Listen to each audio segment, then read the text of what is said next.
Ikaw si Warla? Opo. Simple lang naman ang trabaho mo dito.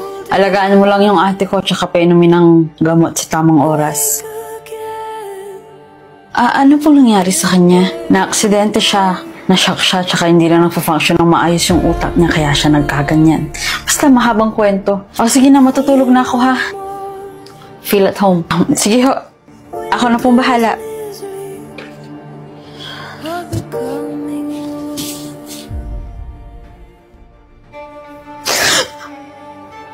Ma'am Lani? Ma'am Lani! Ma'am, maniwala po kayo sa akin. Nagkatinginan po kami ni Ma'am Verity kagabi. Wala akong oras sa mga ganyan. Simple naman makaka-eye contact mo si ate. Ganyan nga siya. Guni-guni mo lang yan, no? Baka nga po. Magpa-party ako ah. Kung mag-alala, babalik din ako agad. Yung asawa ni ate, tuwing gabi lang yun umuwi. Mag-isa ko lang po dito. Wala pa akong kasama. Bakit? Natatakot ka? Kung gano'n lang din naman, di sana maghanap na lang kami ng bagong nurse na hindi natatakot. Hindi pa ako natatakot. Kaya ko po mag-isa, ma'am. Ate, aalis lang ako saglit ha. Aalagaan ka naman ni Nurse Warla.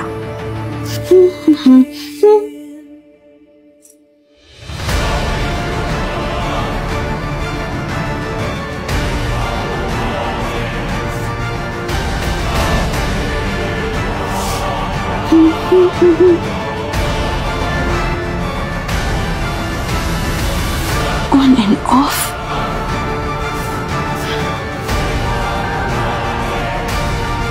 Nurse Warla, anong ginagawa mo dyan sa lapag? Nakita ko po yung ate niyo gumalaw kanina. Hindi pa ako nagsisinungaling. Hinawakan niya po yung kamay ko. Tinatakot mo lang yung sarili mo. Di nakakagalaw yung ate ko, kita mo naman, di ba? Maniwala po kayo sa akin, ma'am. Nasaan ang pruweba? Pag nalaman kong nagsisinungaling ka, aalisin talaga kita sa trabaho mo. Pasensya na po kayo, Ma'am Verity, pero kailangan kong gawin to.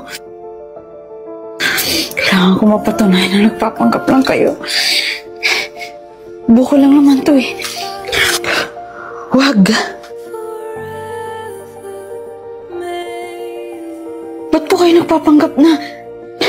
Pshh! Huwag ka na lang maingay.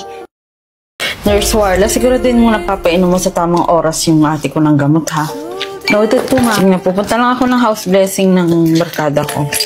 Ate, babalik din ako agad, ha? Inalis na ako. Ingat ho kayo. Dalaan natin bago pa ba makarating yung asawa ko. Kailangan mong pumunta sa office ko sa taas. Hanapin mo yung wallet ko dahil andoon lahat ng cards ko.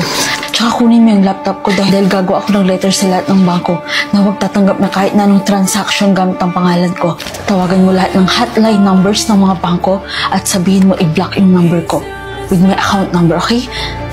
Madam, isa lang po ang sumagot sa lahat ng mga tinawagan ko. It's okay.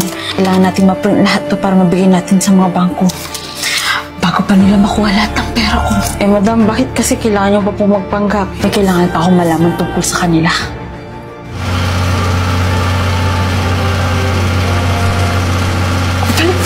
Dalian mo! Mag-ingat ka. So, is this really your house? Grabe. Iba talaga yung yaman yun, no? Halika na. Get na tayo. Okay, let's go.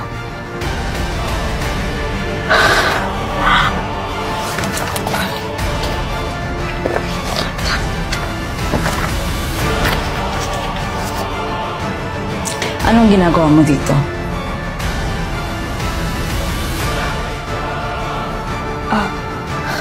Restricted ang kwarto na to at confidential yung mga nandito. Ninanakawan mo ba kami?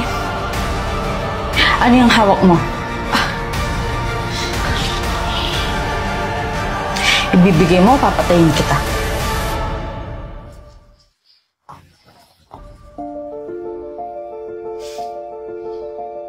Letter para sa mga bangko? Para saan? Anong nangyayari dito? Nurse Warla? Huwag po kayong maingay. Tinulungan lang po ako ni Nurse Jade kaya ako nakatakas. Pasensya na po. Pero naguguluhan po kasi ako sa mga nangyayari. Tsaka ayoko pong madamay. Aalis na lang po ako. Contact niyo na lang po ako pag kailangan niyo po ng tulong. Ano kung plano niyo, madam? Kailangan na natin umalis dito. At kailangan matigil lahat ng to.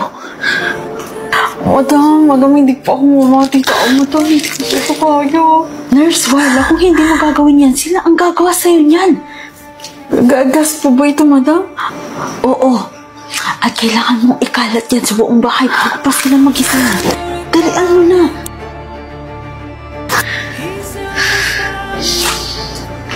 Ito, gamitin mo. Madam, hindi ko po kaya, madam. Kayanin mo, Nurse Marla.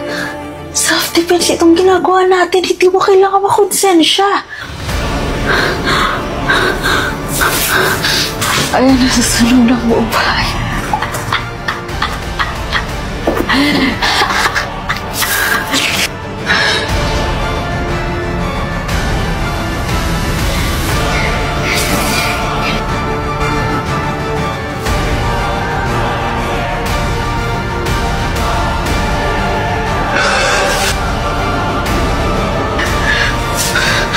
Magsisisi ka, Nurse Marla. Magsisisi ka. Nurse Marla, halika na. Kailangan na natin umalis dito.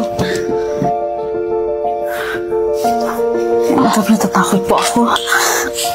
Pero kung pinanghanap na po ako ng mga polis, huwag mag-alala, hindi mangyayari yun.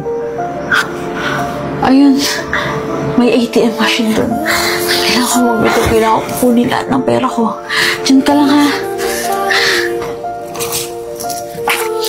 Bakit kasama mo si Verity? May pagkakataon ka pa para umalis. Hindi mo kilala si Verity. Bakit ho? Sino ho ba kayo?